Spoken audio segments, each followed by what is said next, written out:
reveal 47 old injuries. A bruise on her forehead was said to have happened on a bus, which braked suddenly. Others were blamed on another child throwing toys. Social workers made regular visits to the family. They'd noticed injuries, on one occasion taking Chelsea to hospital, with a wound said to be caused by a fall in the garden. On this occasion, the doctor confirmed that the injuries were consistent with the family's account. The prosecution said now was not the time to ask whether more could have been done. These were questions not for a court of law. Robert Brown denies cruelty and murder. His wife Maria has already pleaded guilty to a charge of cruelty. She'll be sentenced later. In the meantime, the trial continues. Nick Thatcher, East Midlands Today, Nottingham. An MP has warned that his constituents could take direct action to try to halt increased night flights into East Midlands Airport. The warning by David Taylor came during a debate on plans to double the number of aircraft flights in Britain over the next decade. Tonight it was confirmed that older, noisier aircraft would not be allowed in future at East Midlands Airport. Here's our political editor John Hess. It looks an unlikely battlefield, but Melbourne in Derbyshire is one of many communities under the flight path of an expanding airport. That's triggered protest meetings and demands to control aircraft noise. At Westminster, the MP, whose constituency includes the airport, warned of the consequences of ineffective controls on future development. I believe we shall have direct action of the type we see in Europe if something is not done very soon, particularly about night noise.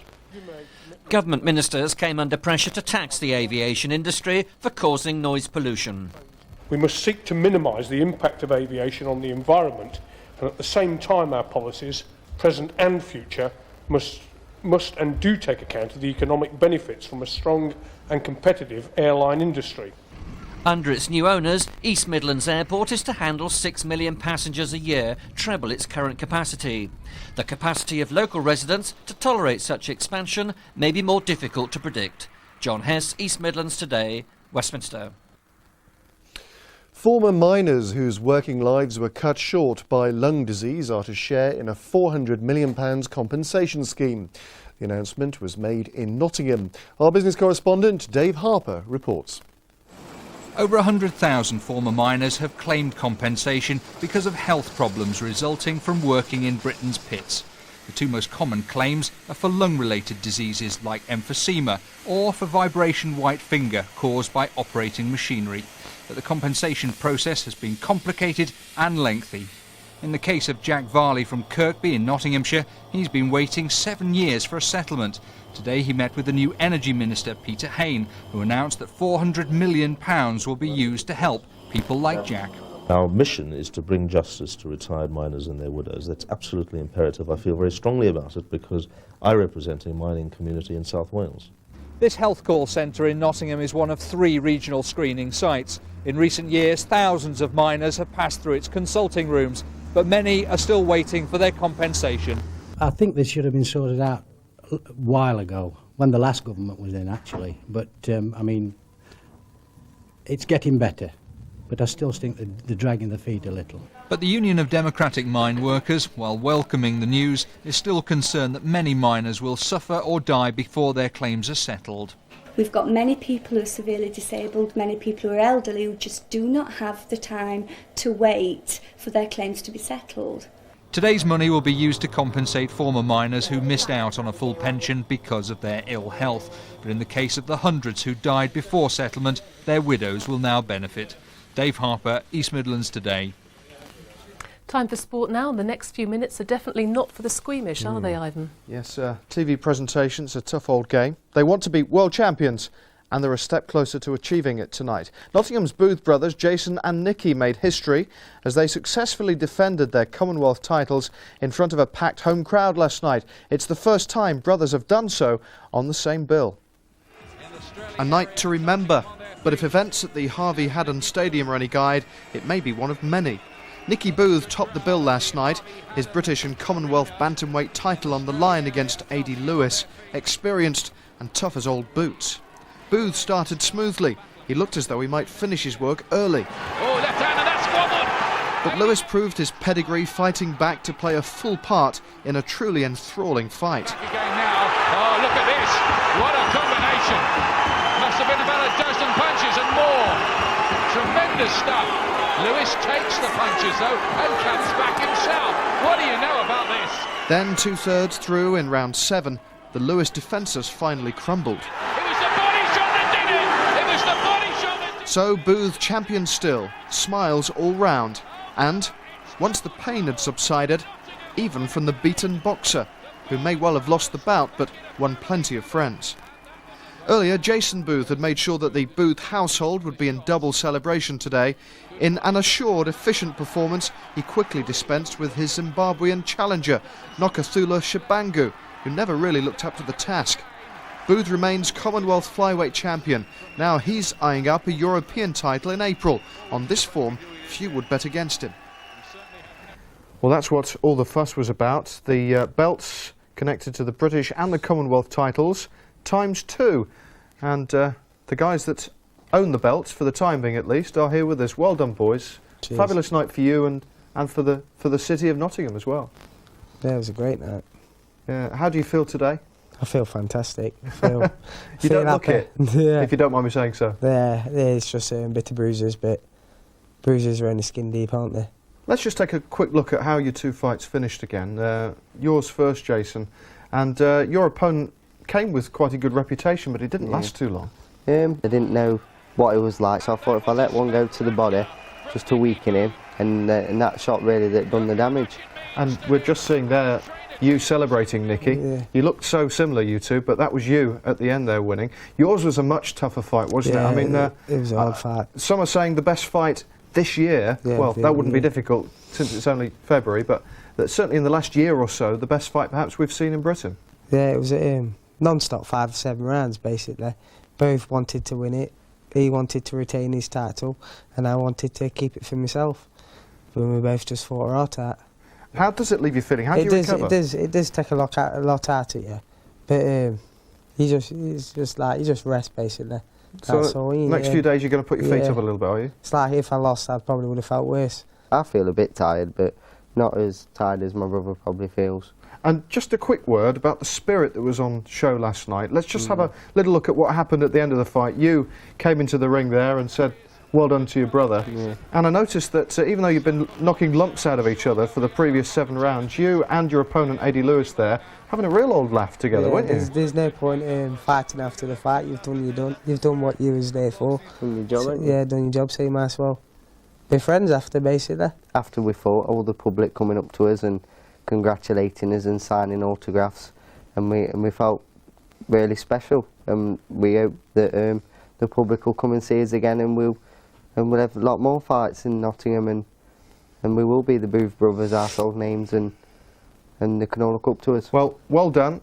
European and world titles down the line, maybe. You're certainly making a good job so far. Well done, guys. Cheers.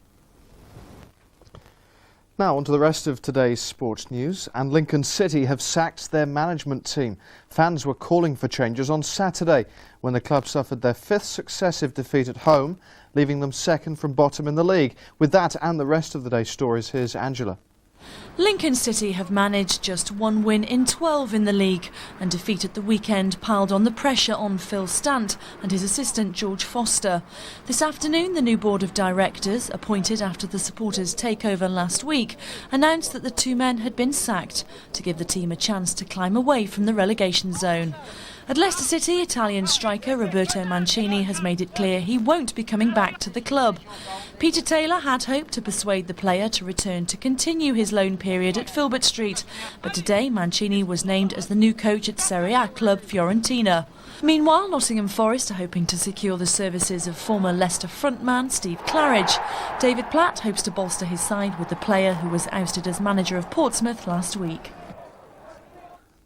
But only if he pulls his socks up. Now, that's it for tonight. Tomorrow at this time, I'll be looking forward to life under Sven and Peter as the new England football era kicks off. Thanks, Ivan. Now, when it comes to doing my job, I like to think I always toe the line, and tonight is no exception, is it? Loads of puns, wait for it. Yes, Kathy's been putting her foot in it with her insight this week into the world of alternative medicines and therapies. These days we lead increasingly busy lives. At home or at work there are deadlines to be met. Time is of the essence, and it's not surprising we sometimes succumb to stress and our health suffers. We need to relax, and that's where alternative therapists come into their own. Heather Fitton practices acupuncture, one of many treatments on offer at this complementary therapy centre at West Bridgeford in Nottinghamshire. Katia, you're having acupuncture. I think the one thing that people want to know is, does it hurt? No, it doesn't hurt, because I think with the needle so fine you don't feel it pierce your skin. Sometimes you can feel the energy rushing towards the needle, but it's not a painful feeling at all.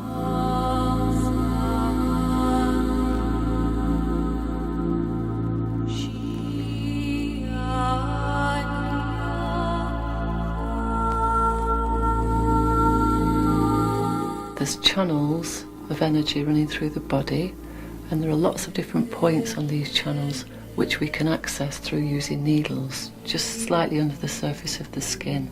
So it's using the body's electricity. The Chinese call it qi. It's actually accessing the body's own energy and allowing it to reform and move differently. It enables us to work with all kinds of health problems because it's about the body reconstituting its own energy. If you're wary of needles, there are soothing alternatives.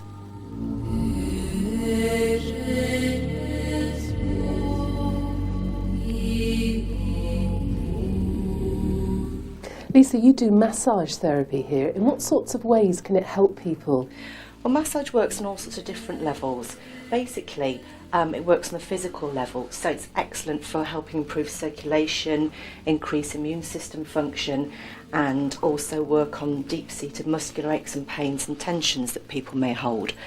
It also works on an emotional and mental level, in as much that some people come from massage quite regularly as just for time out and relaxation from their hectic lifestyles. Many of the treatments, like reflexology, have been practiced for thousands of years. Now it was my turn to put my feet in the capable hands of Terry Henderson.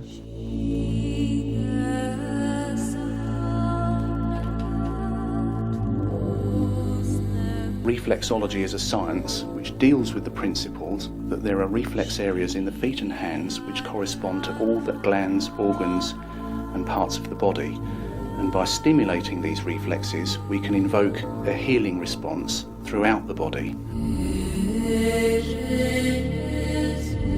How many people can tell you that they don't do a stressful job, or that they're in some kind of stressful situation in their lives, be it at work or even domestic?